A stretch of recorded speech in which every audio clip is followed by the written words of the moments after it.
10 to 15 about 10 to 15 consults already scheduled, so we're going to be getting her on an ongoing basis. Really quickly, I wanted to I see Dr. Yoon Sagong has his camera on. I'd love for him to say hello.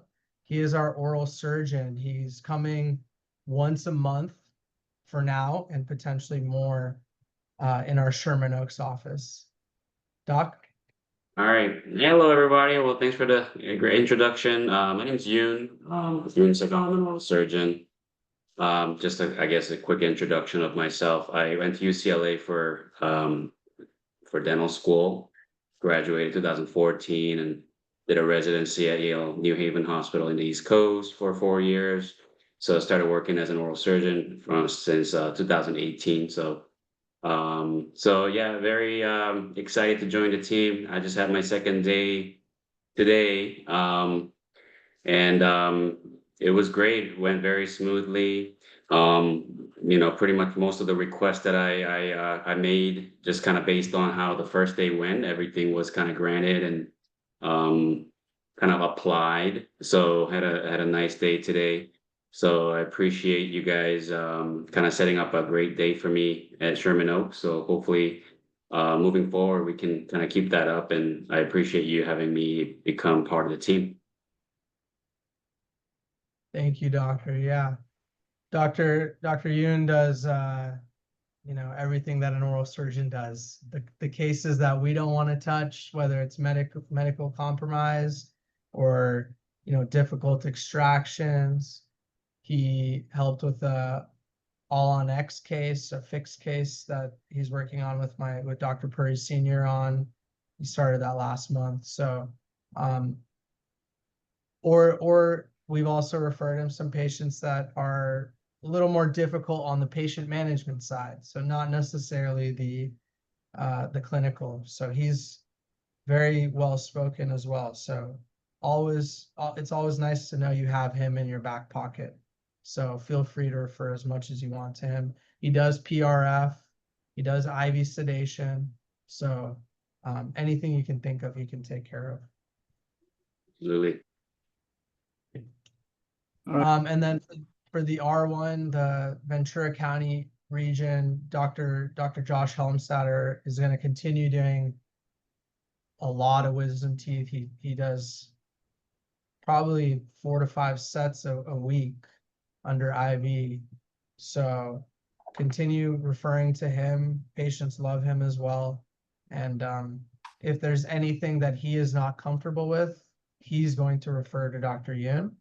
But we want him to be the first line of defense in the Ventura County area, just to increase with patient acceptance. It's a lot closer, so it's a lot more convenient for them. Okay, so about the ortho, Dr. Pete says there's once a month.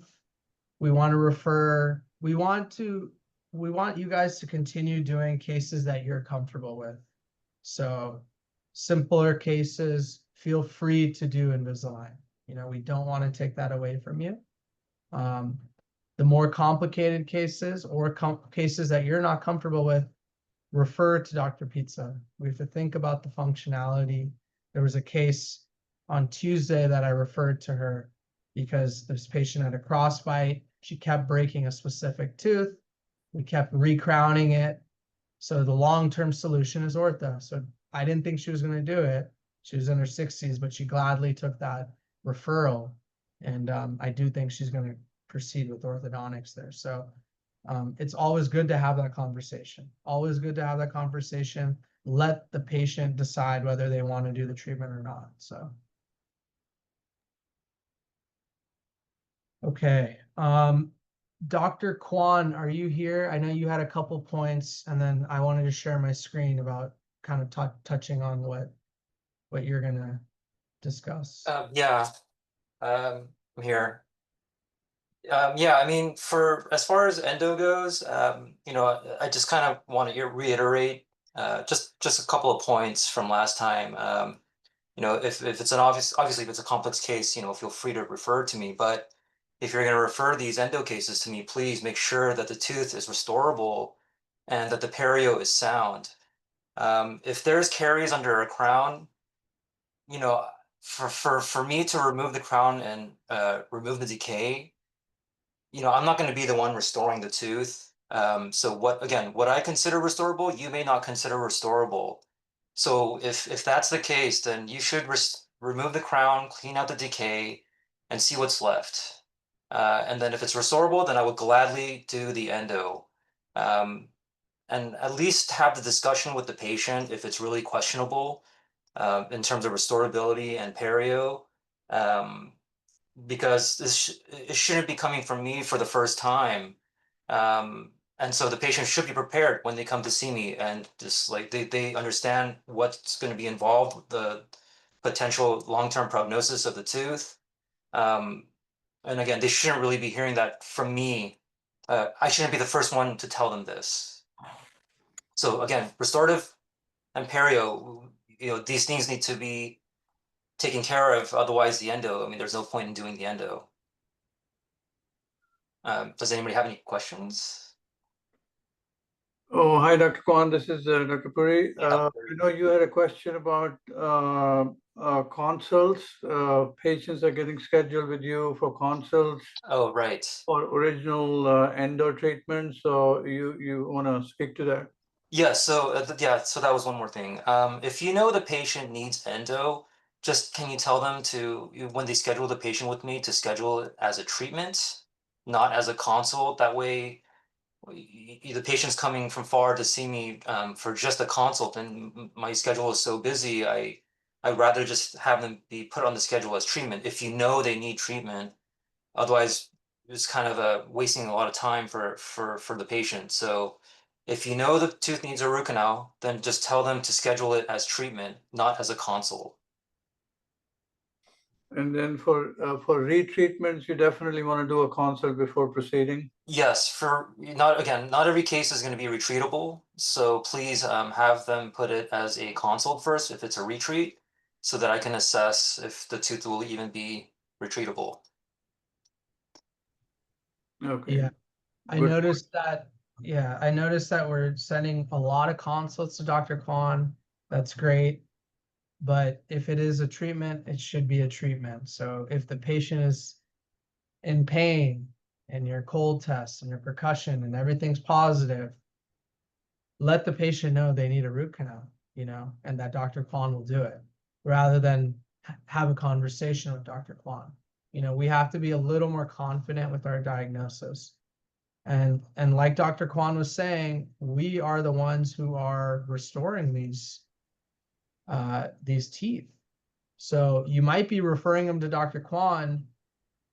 So if Dr. Gilbert is the one referring it to Dr. Kwan, there's a 99% chance that Dr. Gilbert's the one who's going to have to restore that tooth.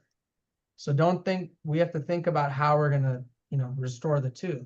I have a couple pictures here of teeth that were referred to Dr. Kwan that we changed, the diagnosis. So we have can you guys all see my screen? Yes. Yeah. So we have a number 15 here. That patient is obviously symptomatic on, and I didn't include the intraoral photos here, but this is not like buccal decay. This is buccal, distal, and lingual decay. It wraps around.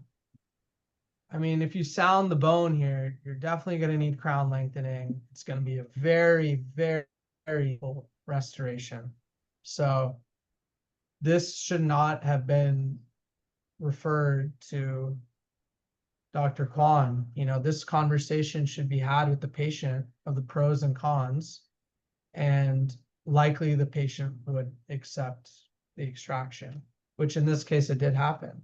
Dr. Gilbert called the patient personally, explained the pros and cons. Patient was unaware that this tooth is likely an extraction.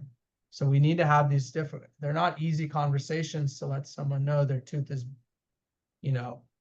hopeless almost, but it needs to happen. It's in their best interests.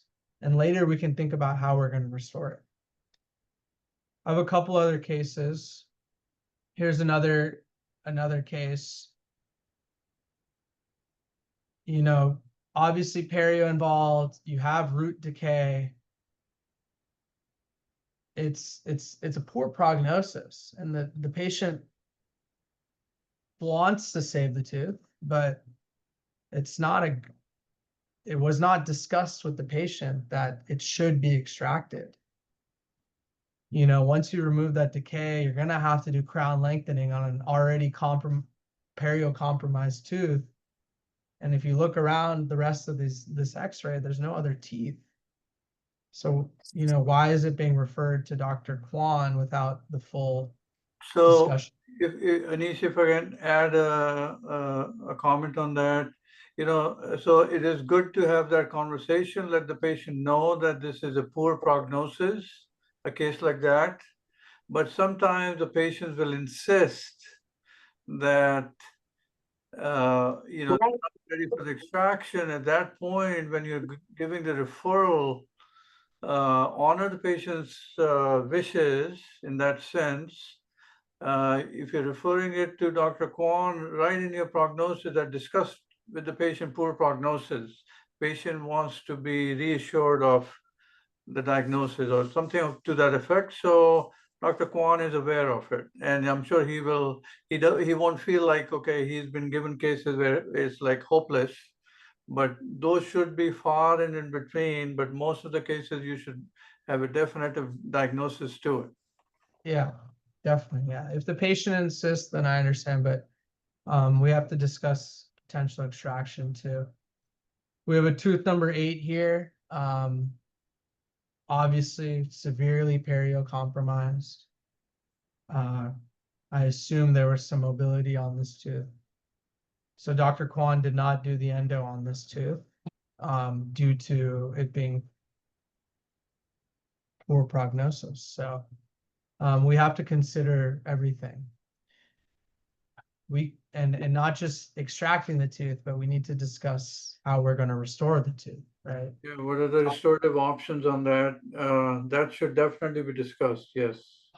So every tooth we extract, I've noticed this in the highest producers, every tooth that we extract, they don't just treatment plan a bone graft and extraction.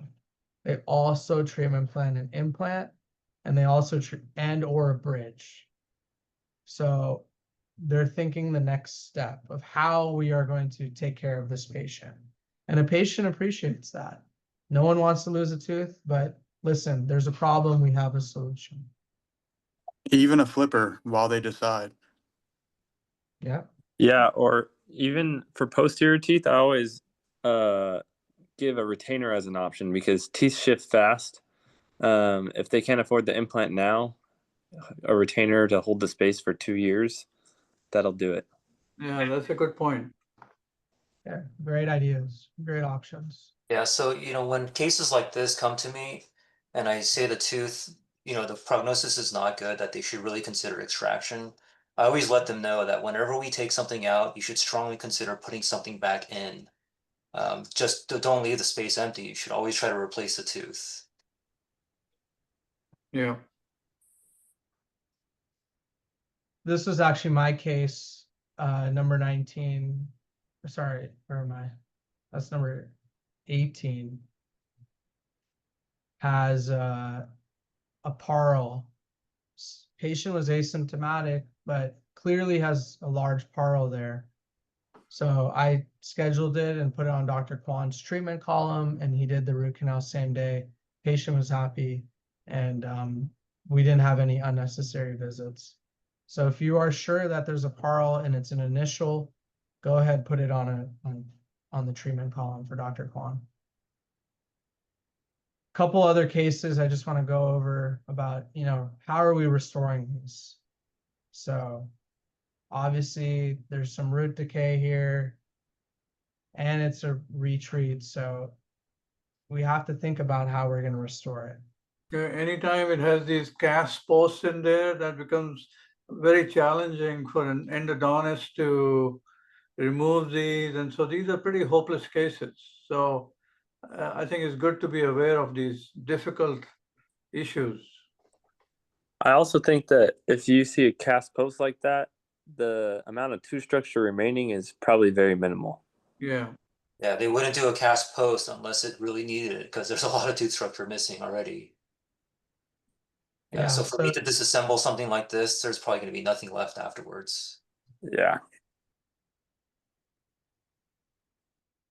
Then I had one more case, you know, very deep decay to the level of the bone.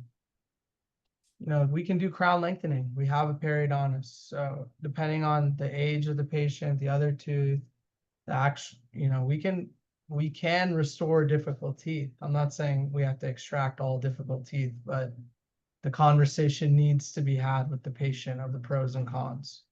So, Yeah. that's basically what I had. I also wanted just to remind everyone with oral surgery, I'm switching to oral surgery. We have to, you know, when you see a tooth like this, number 31 has a large decay. These are separate, different patients, by the way, but 31 patient is symptomatic on it. So somebody should have, and luckily we didn't see this patient until too late, but whenever we see patients like this, we need to refer it, you know, ASAP. Let them know the urgency that the adjacent teeth will have resorption, can have food trap and decay. So we need to save, you know, 4 teeth rather than, you know, keeping those teeth in. So these are separate patients and they both have the same issue actually. And then this was an older patient. She was in her 90s. So just want to let you know that we do have Dr. Yoon and Dr. Josh who, you know, may feel a little more comfortable extracting these teeth in a medically compromised 95-year-old. So especially with that post in there, his teeth are going to break. So we have to know our limitations as well. So.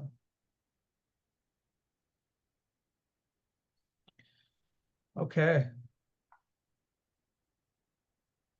Anything else that you guys would like to quickly discuss or bring up? Thoughts? I wanted to bring out from an ortho ClinCheck issue. You know, anytime we start an Invisalign case, we should really try to do the prescription the same day. We're taking impressions and other records.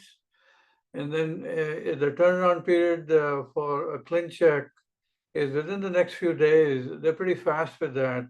So please make a mental note that you have to get back on the portal to, you know, if it needs to be modified or accepted or approved, do that in a timely fashion so that the case, they start the manufacturing of the aligners, because sometimes we get busy and sometimes we're traveling, sometimes, you know, stuff comes up. So just kind of make a mental note that getting it done in a timely fashion is really appreciated. We don't have to reschedule the patients because the aligners are not back from the lab. So it creates a lot of scheduling conflicts. So we want to try to avoid that as much as possible. I had a couple kind of admin things. Every time a patient comes in, we need to get their consent signed. It is automatic when the patient checks in that it pops up on the screen. So that being said, it does not always happen. So before you inject the patient, you should always go into the imaging tab and confirm that the consent was taken for the procedure that you're doing. There's a little bit of human error. Sometimes the patient is brought back before they do the check-in. So just a second check. Yeah, as a clinician, I think we're all responsible for what we're doing, and our staff is good with this, but it's a second pair of eyes keeping a tab on it, making sure that the consent is signed. And any questions by the patients from a clinical point of view, they're answered before we do any procedure. Don't presume that the patient understands what they're in for. Even when I'm doing a crown prep, I ask the patient, do you understand what the procedure is today? And a lot of times they say, oh, not really. So, and then I will just go over that really quickly, what's gonna happen, what they can expect, or my assistant will explain to them, and then I'll go and do, hygiene check or something when that is happening. So, but definitely don't presume stuff that the patient understands what they're in for. Always ask them, make sure the consent is signed. Yeah. Great. Anybody else have anything they want to bring up? Yeah, I have a question. Yes. Hi, Dr. Huber. For endo referrals, how quickly are appointments available? Usually they're available same week. Same week. So we don't need to worry about I&D, or do you want us to open and med?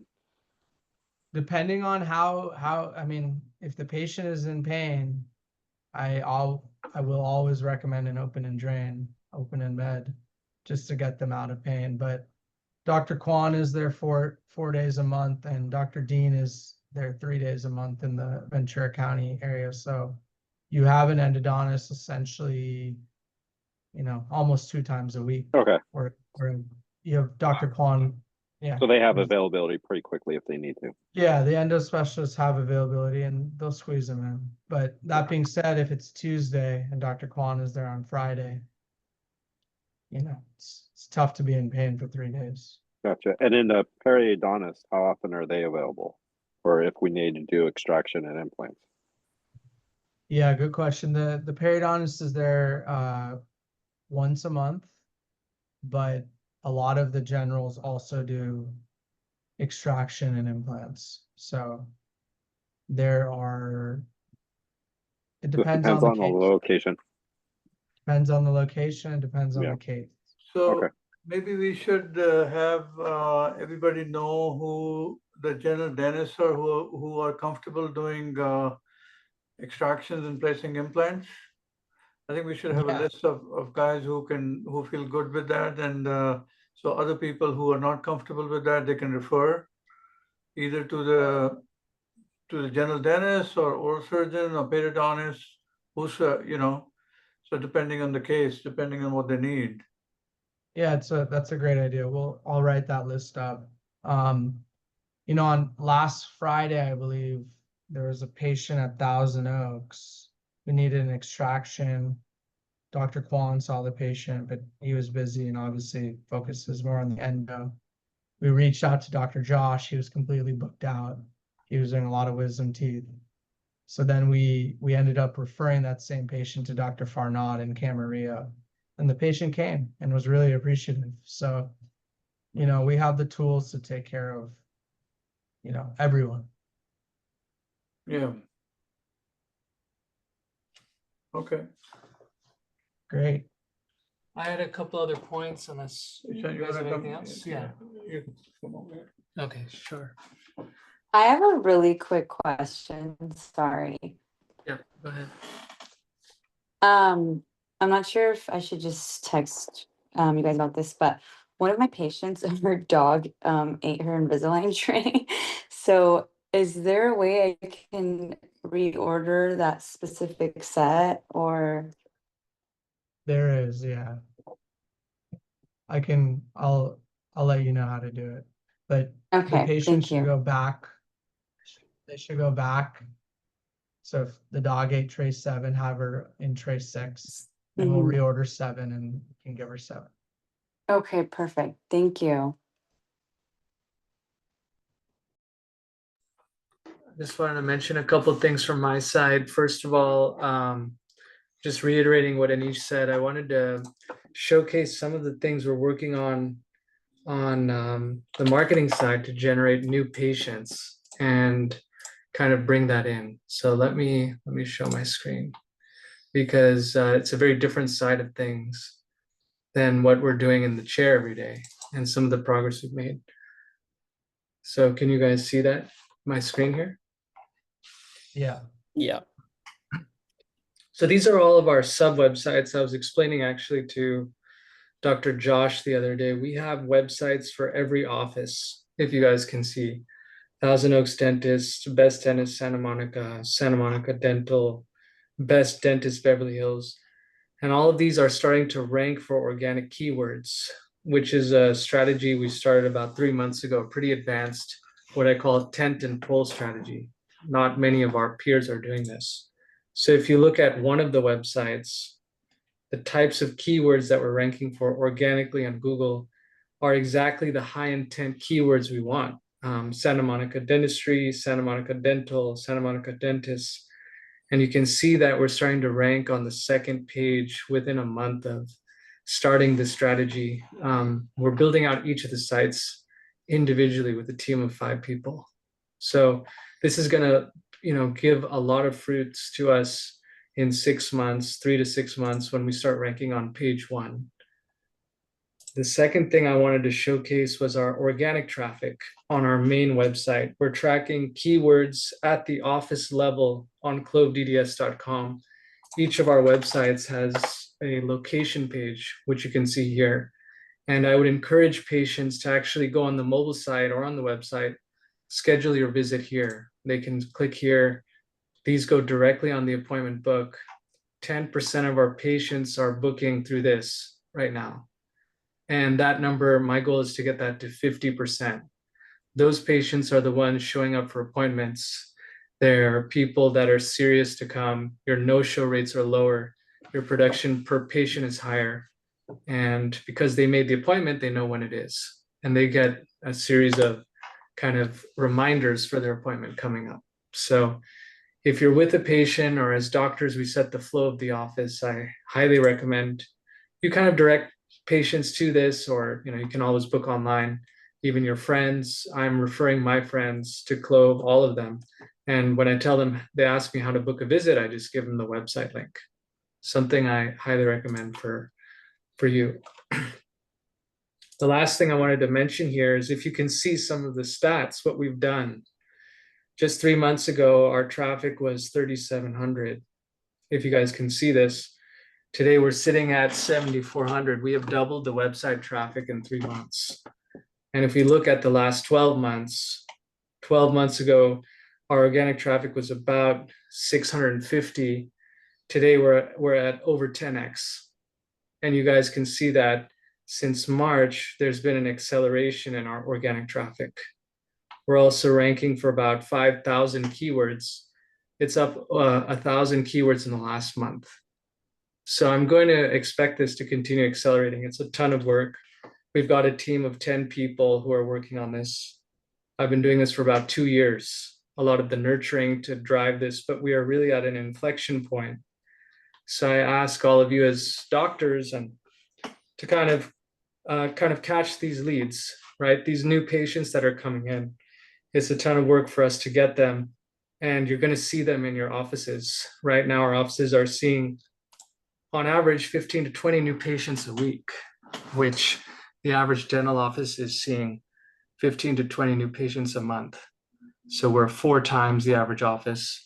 My goal is to get that to 30 or 40 new patients a week. So we're doing a lot to drive as high quality patients as possible. At each office, we're tailoring it to the type of insurances in that location, the major employers.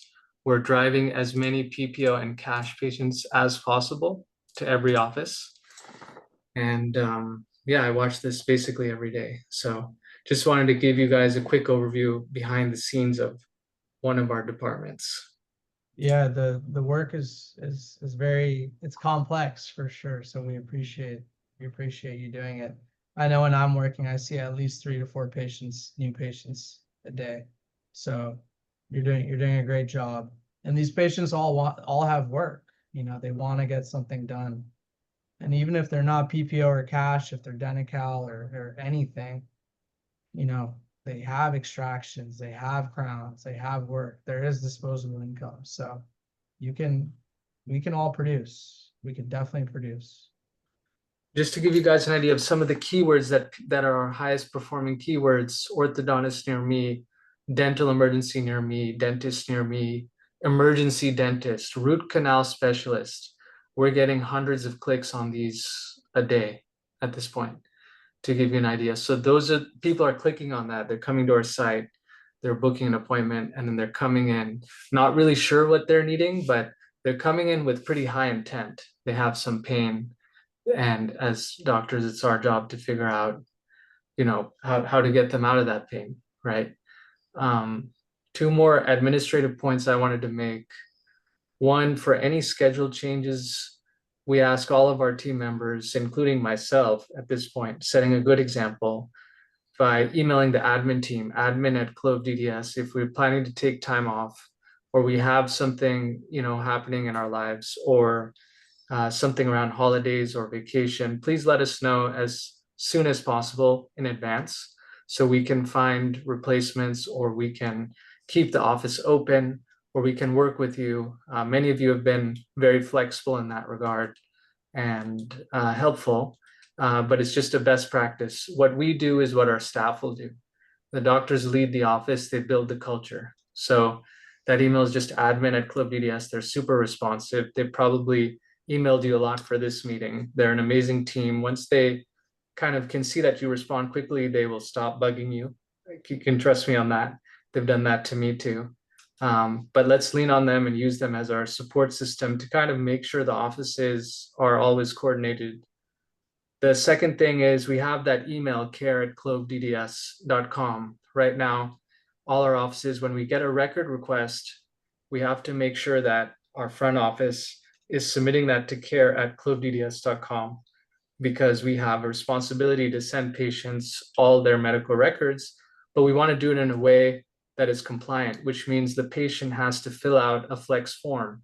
There's a series of steps. We just don't send the records. So many offices are doing that for, second opinions or other things. And if you have a clinical question, please also email that. That email goes to 10 people on this team, 4 or 5 who've been speaking today, and they have deep clinical expertise, sometimes different opinions. They'll be able to help you out. So if you're not sure about a case or you want a second opinion, we're a strong support team that can help you with that. So that's care@clovedds.com. Anything, Shrujal, you wanted to touch on from your side? Just wanted to mention regarding what I saw when I was in Camarillo. When it comes to the front teeth cavities or fillings, if possible, and I'm not the doctor, but if possible, try to diagnose the crowns, depending upon what the patient wants and what their expectations are. Try to gauge that and diagnose accordingly, because we've seen some of the patients keep coming back for redoing the fillings, which is wasting a lot of time, and they're not happy with it. So if there's a lot of teeth structure damaged, try to diagnose the crowns of the veneers in those cases. I think with that also, I don't know, correct me if I'm wrong, depends on the insurance. Like Denti-Cal patients, I feel like, does Denti-Cal accept those types of crowns? Or do they not? They cover it, depending on the case. I did 4 anterior crowns on Tuesday. I think Dr. Gilbert did some today. Okay. Do you know what's what they look for, like Denti-Cal, when it comes to interiors, or you're not sure? They look for large decay on the anteriors. If it's attrition, they don't cover it, or erosion, cover it, but they look for decay and or large existing resins.